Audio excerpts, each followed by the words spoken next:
Juste avant que la vidéo commence, vous êtes 95% à regarder les vidéos et ne pas être abonné. Donc pour me soutenir, appuyez sur ce bouton pour qu'on arrive aux 1000 dès le début de l'année prochaine. Je vous laisse donc avec la suite de la vidéo. N'hésitez pas à vous abonner également à mes réseaux. Bon visionnage. Je ne sais pas si vous vous en souvenez, mais au début de la saison, Manchester United était un petit peu en crise. Dans la zone rouge après quelques journées, des problèmes disciplinaires, un Ronaldo un peu trop envahissant et un capitaine qui n'avait plus de confiance. Bref, ça n'était pas un très bon début de saison pour les Red Devils. Mais depuis quelques temps maintenant, ça va beaucoup mieux pour eux, autant sur que en dehors du terrain. Avec un Rashford en feu, enfin débarrassé de CR7, un entraîneur qui a réussi à mettre en place son jeu, United est donc redevenu en quelques mois l'un des grands d'Angleterre. Et même aujourd'hui, quand ces derniers perdent un match à l'image de la semaine dernière contre Arsenal, eh bien la manière est quand même là et on retrouve bien la fabrique de Manchester United dans ce jeu. Vous l'aurez compris, donc on va parler de Manchester United dans cette vidéo. Avant la suite de sa dernière, abonnez-vous à cette chaîne pour ne rien manquer, activez les notifications. Je vous laisse donc avec la suite de la vidéo. Bon visionnage. Je vous mets en lien une vidéo que j'avais fait fin août qui parlait justement de ce début de saison assez catastrophique de Manchester United.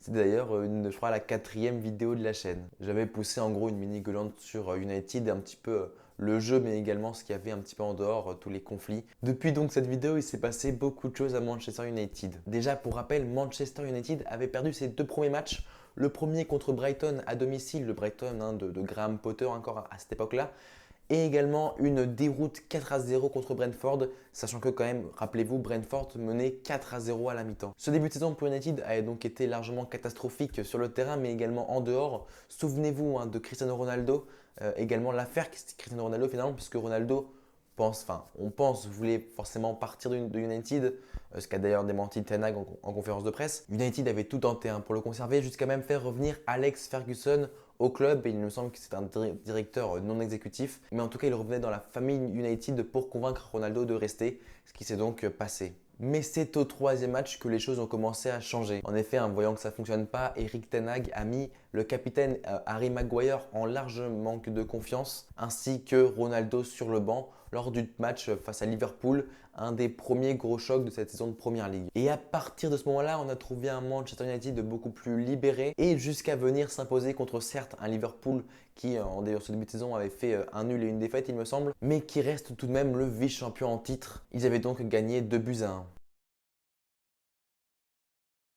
Après ces trois premiers matchs et entre le début de la Coupe du Monde et de la trêve internationale, il y a eu 11 matchs. Et bien dans ces 11 matchs, 7 victoires dont une face à Arsenal, ce qui reste d'ailleurs la seule défaite des Gunners, actuel leader de Première Ligue, de la saison. On retrouve également deux défaites un peu logiques, on va dire, une logique, celle contre Manchester City, le 6-3 infligé par les Citizens aux Red Devils, avec à ce moment-là un Haaland et un Foden en feu qui, souvenez-vous, ont marqué deux triplés. Et puis une autre défaite qu'on peut juger d'accidentelle, un 3-1 perdu donc contre Aston Villa. Et sinon, deux nuls, un 0-0 contre Newcastle et un 1 partout contre Chelsea. Donc dans cette première partie de saison, le bilan qu'on pouvait déjà un petit peu tirer de United, c'est que directement face aux grosses équipes, ils n'ont pas perdu de points directs à part contre City. Au moment d'arriver à la trêve internationale, Manchester United était passé donc de dernier, lanterne rouge, après la deuxième journée, à cinquième à seulement 4 petits points du podium, sachant qu'à ce moment-là, Newcastle et Tottenham, les troisième et quatrième de Première Ligue, avaient un match de plus joué. Il fallait forcément que je consacre une partie à Cristiano Ronaldo. Comme je l'ai dit plus tôt dans la vidéo, le début de saison catastrophique de Manchester United avec 6 buts encaissés et un but marqué.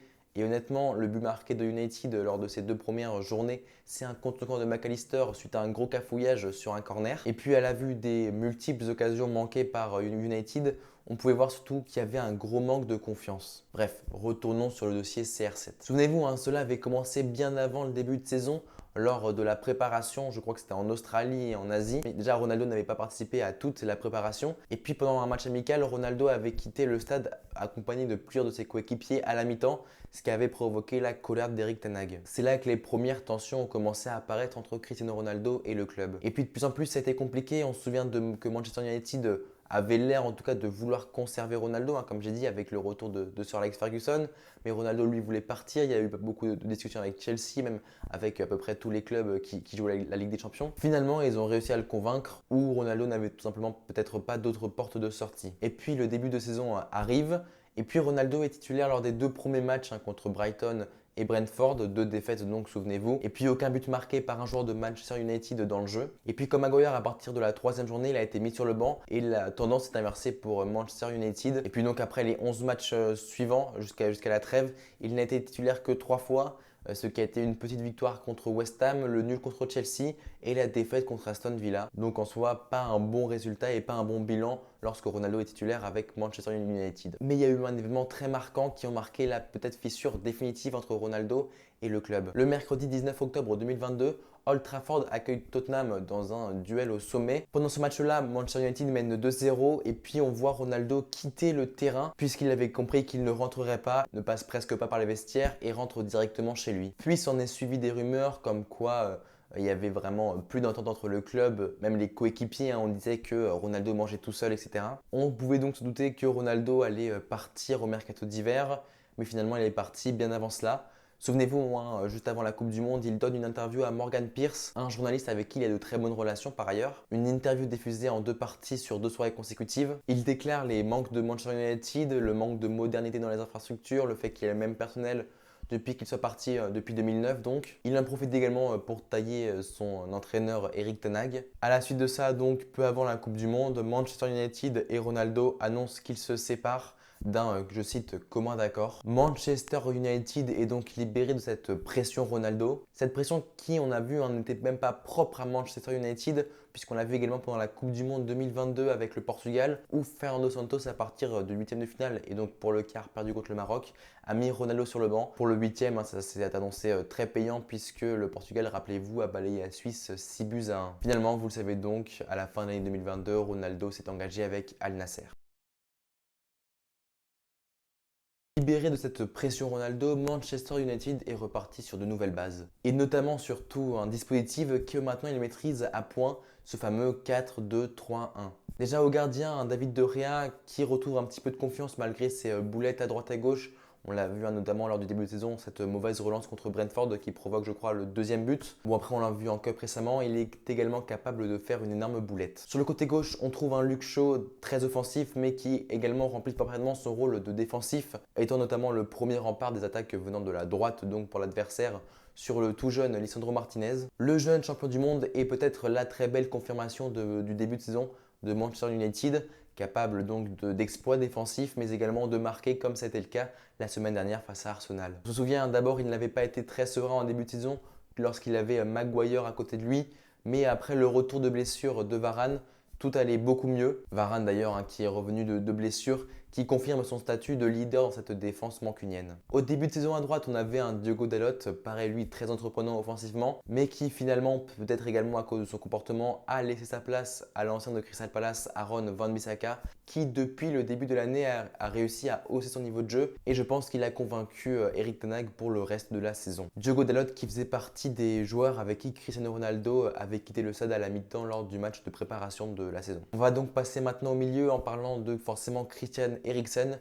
Pour moi, sur les 2-3 premiers matchs catastrophiques de United, c'était lui un petit peu, pas qui tenait la baraque, mais qui sortait du lot et qui était vraiment à son vrai niveau de jeu. Depuis la fin du mercato estival, il est associé à Casemiro qui fait énormément de bien également dans ce milieu mancunien de par son expérience et par même tout simplement son niveau. Il libère un petit peu Eriksen de tâches plus défensives, ce qui permet à Eriksen de plus se projeter vers l'avant. Toujours en milieu offensif, on a un Bruno Fernandes qui organise le jeu, qui permet avec sa vision de jeu de donner des ballons sur les ailes, que ce soit à gauche pour Rashford ou à droite avec un Anthony, un Garnacho, un Elanga, tout ce que vous voulez. On va parler rapidement de Rashford parce que c'est lui tout simplement l'homme de ce début d'année avec sur les 10 matchs de United depuis le retour de la Coupe du Monde. Pour lui, c'est tout simplement 10 buts. Et puis depuis peu, on retrouve Wout Weghorst, l'ancien de Beşiktaş, le néerlandais en pointe.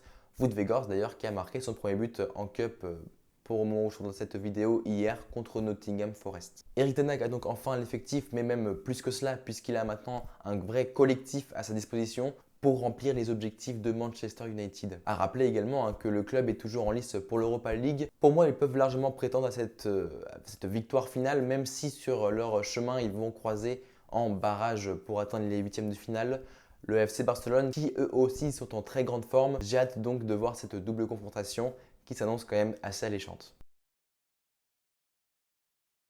Vous l'aurez donc compris encore plus depuis la fin de la Coupe du Monde et la reprise du championnat, ça va beaucoup mieux à Manchester United. Même si pourtant il reste sur 2 prestations sans victoire avec un match nul très frustrant contre Crystal Palace et une défaite dans un match incroyable contre Arsenal. Il y a surtout une victoire contre le rival mancunien Manchester City avec certes, je vous l'accorde, un but très discutable de Bruno Fernandes. En fait, c'est simple, Manchester United, depuis la reprise et la trêve internationale, c'est 4 victoires consécutives, un nul et la défaite donc que je viens de vous citer contre Arsenal. Je pense que pour le titre, ça risque d'être un petit peu trop loin pour Manchester United, mais par contre, la Ligue des Champions est largement atteignable et même plus, je pense qu'ils se doivent aujourd'hui de l'avoir. À voir donc également ce que va donner leur parcours en Ligue Europa. Puis même pour revenir à la Première Ligue, je pense qu'ils sont vraiment capables d'aller chercher Manchester City, qui n'est pas si loin que ça. En fait, Manchester United a, si j'ose dire, plus de problèmes footballistiquement. Ceux qui mouillaient pas assez le maillot, on va dire, ont été soit mis sur le banc, soit simplement sont partis du club. Eric Ten Hag est maintenant largement respecté dans le vestiaire et le souvenir Cristiano Ronaldo est maintenant très lointain. Et puis surtout le principal, les fans des Red Devils ont retrouvé le sourire. Voilà, c'est tout pour cette vidéo, j'espère qu'elle vous aura plu. N'hésitez pas à vous abonner à cette chaîne, à liker cette vidéo et à la partager. Suivez-moi donc sur mes réseaux sociaux qui s'affichent à l'écran. On se retrouve très vite. C'était tout. C'était Marc, prenez soin de vous et de vos proches. Ciao.